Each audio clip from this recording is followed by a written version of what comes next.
Au nom du Père et du Fils et du Saint-Esprit. Amen. Bonjour ma famille prophétique, bonjour à toi qui te connectes en ce moment même. Je bénis le Seigneur pour ta vie, pour ton cœur qui a soif de sa présence. En cet instant où que tu sois, dans ton salon, dans ta voiture, peut-être même dans un lit d'hôpital, je veux que tu saches que le ciel est ouvert sur toi. Le regard de Dieu est posé sur toi avec amour et avec tendresse. Avant toute chose, nous allons placer ce moment sous la protection la plus puissante qui existe. Père éternel, au nom de Jésus-Christ de Nazareth, ton Fils bien-aimé, nous nous approchons de ton trône de grâce. Et maintenant, par la foi, nous invoquons le sang de l'agneau, le sang de Jésus. Je déclare que ce sang précieux te couvre entièrement, toi qui m'écoutes. Il couvre ton esprit, ton âme et ton corps. Il couvre ta maison, chaque pièce des fondations jusqu'au toit. Il couvre ton conjoint, tes enfants, même ceux qui sont loin.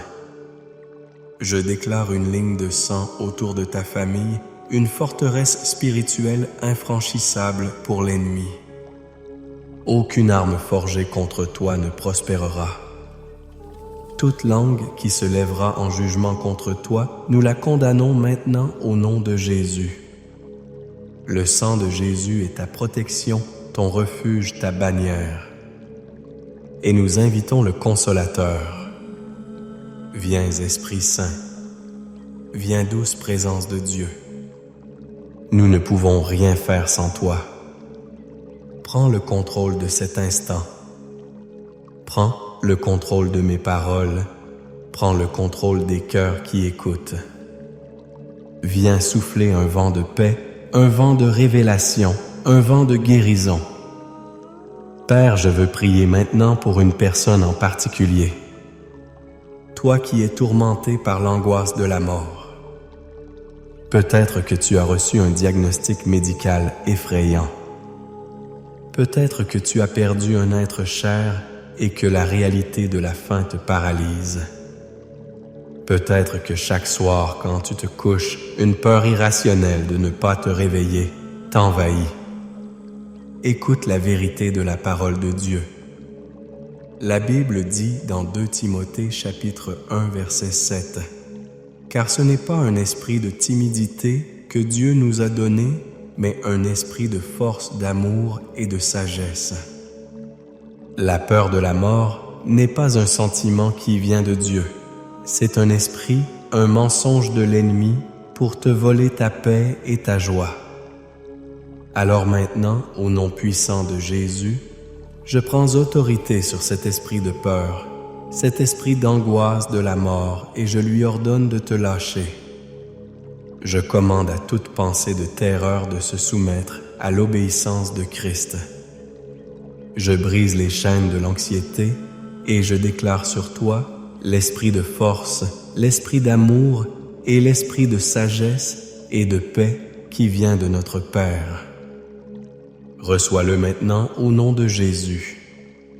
Famille, avant que nous plongions dans la parole puissante que Dieu a mise sur mon cœur, je veux te demander de faire 3 choses rapidement. Premièrement, écris « Amen, je reçois la paix » dans les commentaires pour sceller cette parole dans ton esprit. Deuxièmement, si tu n'es pas encore abonné à notre chaîne, rejoins notre famille prophétique en cliquant sur le bouton.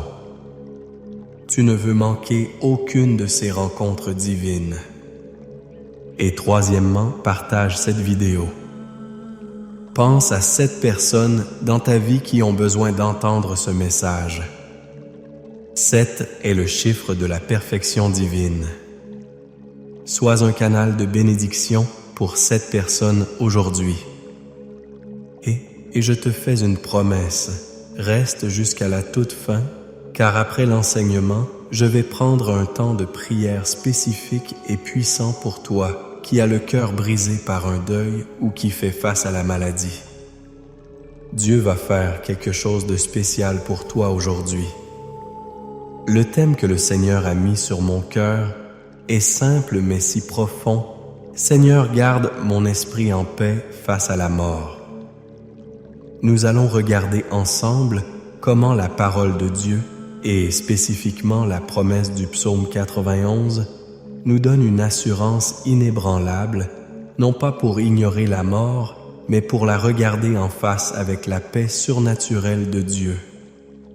Le premier fondement de notre paix, la première ancre pour notre âme face à la tempête de la mortalité, c'est la victoire de Jésus-Christ. Écoute bien. Pour le monde, la mort est la fin. C'est le point final, le grand inconnu, la défaite ultime. Mais pour toi, enfant de Dieu, la mort a changé de statut. Elle n'est plus un point final, elle est devenue une virgule. Elle n'est plus une porte de prison, elle est devenue une porte de gloire. Pourquoi? À cause de la croix et du tombeau vide. L'apôtre Paul s'exclame dans 1 Corinthiens chapitre 15 versets 54 et 55. La mort a été engloutie dans la victoire. Ô mort, où est ta victoire? Ô mort, où est ton aiguillon? L'aiguillon de la mort, c'est le péché. C'est le péché qui donnait à la mort son pouvoir, sa terreur. Mais à la croix, Jésus a pris sur lui tous nos péchés. Il a désarmé la mort. Il lui a arraché son venin. Quand Jésus est ressuscité le 3e jour, il n'a pas seulement vaincu la mort pour lui-même, il l'a vaincu pour toi, pour moi, pour tous ceux qui placent leur foi en lui. Je veux que tu visualises cela. Imagine la mort comme un lion rugissant et terrifiant. Avant la croix, ce lion avait des crocs acérés, le pouvoir de dévorer, de détruire. Mais quand Jésus est ressuscité, il a arraché tous les crocs de ce lion. Aujourd'hui, le lion de la mort peut encore rugir.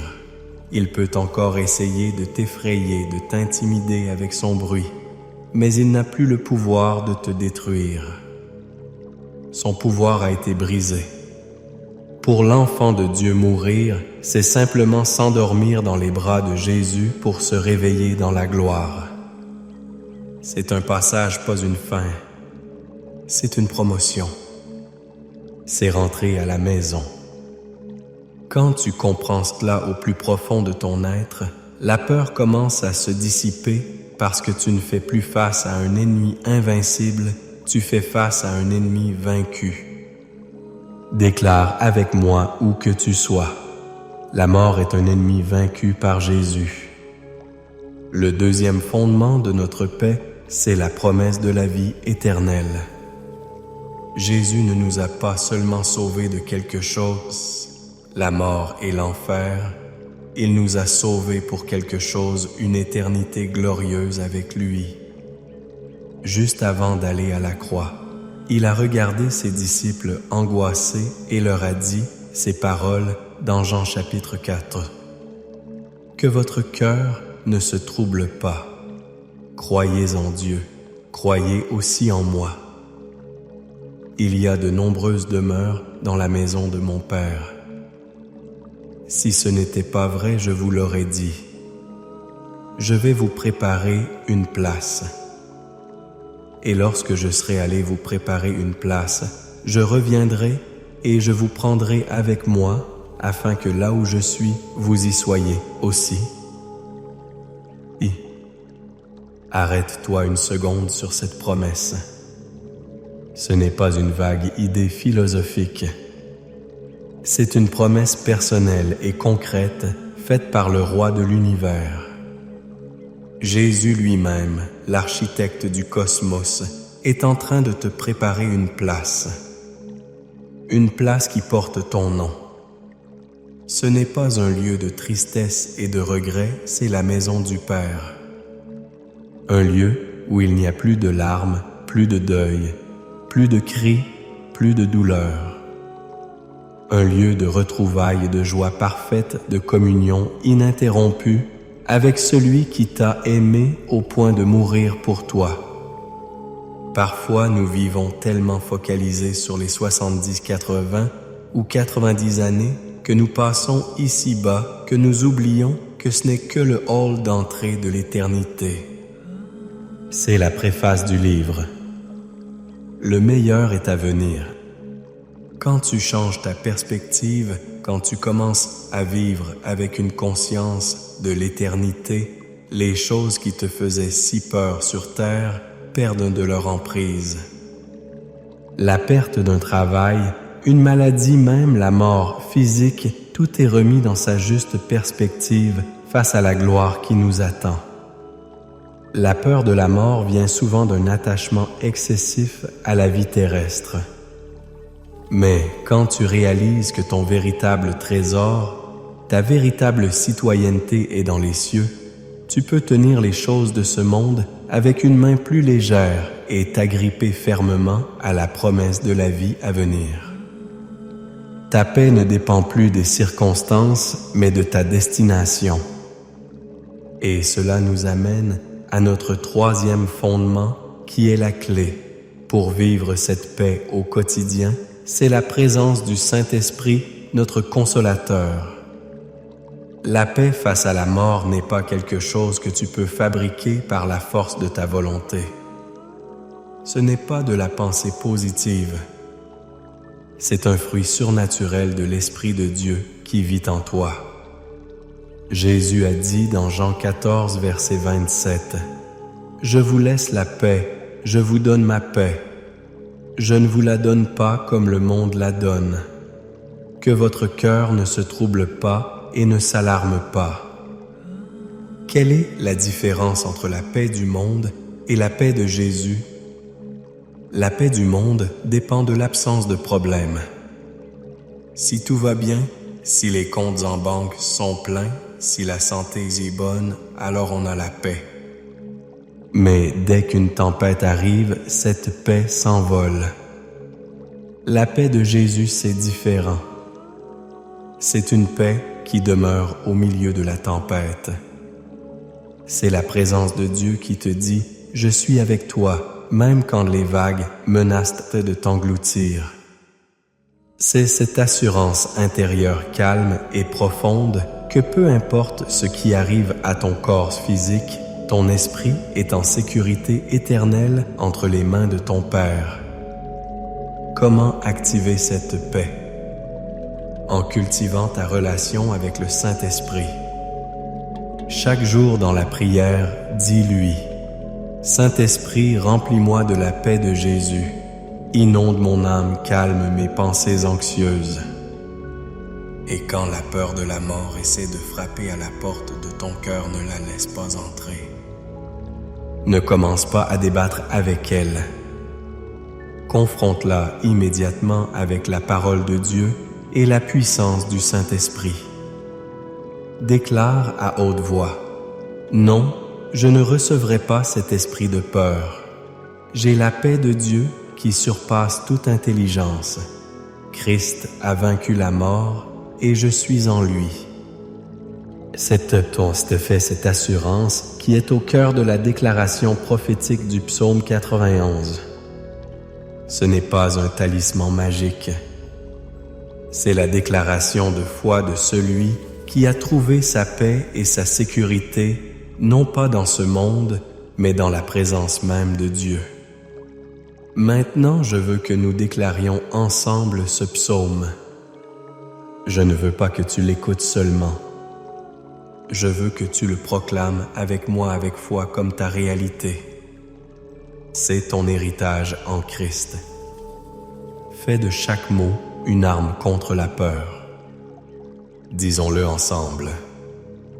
Celui qui demeure sous l'abri du Très-Haut repose à l'ombre du Tout-Puissant.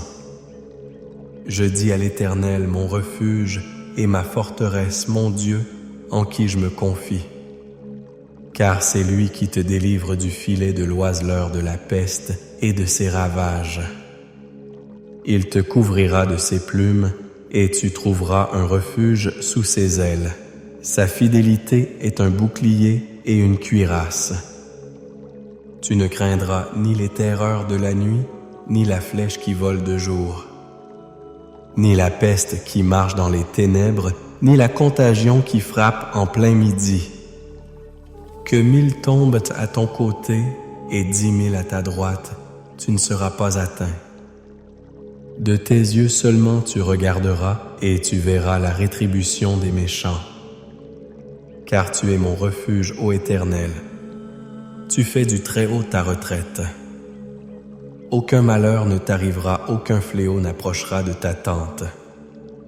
Car il ordonnera à ses anges de te garder dans toutes tes voies. Ils te porteront sur les mains de peur que ton pied ne heurte contre une pierre. Tu marcheras sur le lion et sur l'aspic, tu fouleras le lionceau et le dragon. Puisqu'il m'aime, je le délivrerai. Je le protégerai puisqu'il connaît mon nom. Il m'invoquera et je lui répondrai. Je serai avec lui dans la détresse, je le délivrerai et je le glorifierai. Je le rassasierai de longs jours et je lui ferai voir mon salut. Amen. Amen. Amen. Quelle promesse. Je serai avec lui dans la détresse. Même dans la vallée de l'ombre de la mort, il est avec toi. Je le rassasierai de longs jours et je lui ferai voir mon salut. Ton salut n'est pas seulement pour cette terre, c'est un salut éternel. Maintenant, inclinons nos cœurs pour la prière. Ferme tes yeux où que tu sois et concentre-toi sur sa présence. Père céleste, au nom de Jésus, nous venons devant toi avec des cœurs remplis de gratitude pour ta parole. Merci parce que tu ne nous as pas laissés orphelins, ni dans l'ignorance, ni dans la peur. Merci pour la victoire de Jésus à la croix qui a désarmé la mort. Nous choisissons de croire et de marcher dans cette victoire. Nous déclarons que la mort n'a plus d'aiguillon pour nous. C'est un ennemi vaincu. Père, nous recevons ta promesse de la vie éternelle. Nous levons nos yeux au-delà de nos circonstances présentes, au-delà de cette vie terrestre, et nous fixons nos regards sur la cité céleste, sur la place que tu nous prépares. Remplis-nous d'une espérance vivante, d'une joie anticipée pour l'éternité avec toi. Que cette perspective éternelle nous donne la force et la paix pour traverser les épreuves d'aujourd'hui. Et maintenant, Saint-Esprit, nous t'invoquons. Répands sur chaque personne qui écoute la paix de Jésus. Pas la paix fragile du monde, mais ta paix, celle qui surpasse toute intelligence, celle qui garde nos cœurs et nos pensées en Jésus-Christ. Je commande à toute anxiété, toute angoisse, tout tourment concernant la fin de vie de se taire maintenant au nom de Jésus. Pêche, pêche, pêche sur ton esprit. Reçois la paix de Dieu qui inonde ton âme comme une rivière. Et comme je l'ai promis, je veux prier pour toi qui es en deuil. Toi, mon frère, ma sœur, dont le cœur est brisé par la perte d'un conjoint, d'un parent, d'un enfant, d'un ami. La douleur est si réelle, le vide est immense. Père, je te prie de venir maintenant comme le grand consolateur. Entoure cette personne de tes bras d'amour. Fais-lui sentir ta présence tangible. Je commande à l'esprit de deuil et de dépression de lâcher son emprise. Que la tristesse soit transformée en une douce espérance des retrouvailles dans la gloire. Je prie pour que les souvenirs douloureux soient remplacés par la gratitude pour le temps partagé et par la paix qui vient de toi seul. Sois guéri dans ton âme au nom de Jésus. Et pour toi qui fais face à un diagnostic médical grave, qui regarde peut-être la mort en face, je déclare sur toi la vie de Dieu. Je déclare la puissance de guérison d'Ésaïe 53, 5. Par ses meurtrissures, nous sommes guéris. Je commande à chaque cellule de ton corps de s'aligner sur la parole de Dieu. Je parle la vie à tes organes. Je brise le pouvoir de la maladie.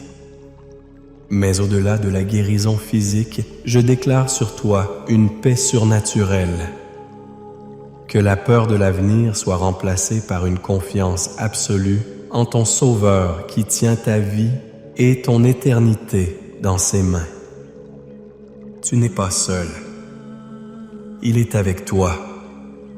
Et maintenant nous étendons cette prière. Pour chaque famille représentée ici, nous lions l'esprit de division, l'esprit de divorce, et nous relâchons l'amour, le pardon et la réconciliation au nom de Jésus. Pour tes finances, nous brisons toute malédiction de pauvreté et de manque. Nous ouvrons les écluses des cieux sur ta vie et nous déclarons la percée financière, la provision divine pour que tu sois une bénédiction pour les autres. Sur le plan spirituel, nous nous levons comme une armée. Nous lions toute principauté, toute puissance des ténèbres assignée contre ta destinée. Nous déclarons que tu marcheras dans la victoire, dans l'autorité et dans le but que Dieu a pour toi. Reçois cette parole. Reçois cette prière. Reçois cette paix. Et maintenant reçois cette bénédiction finale sur ta vie. Que l'Éternel te bénisse et te garde. Que l'Éternel fasse luire sa face sur toi et t'accorde sa grâce. Que l'Éternel tourne sa face vers toi et te donne sa paix. La paix dans ton esprit, la paix dans ton cœur, la paix dans ta maison aujourd'hui et pour l'éternité. Au nom du Père, du Fils et du Saint-Esprit. Amen et Amen. Sois bénie famille. Marche dans la paix et la victoire cette semaine.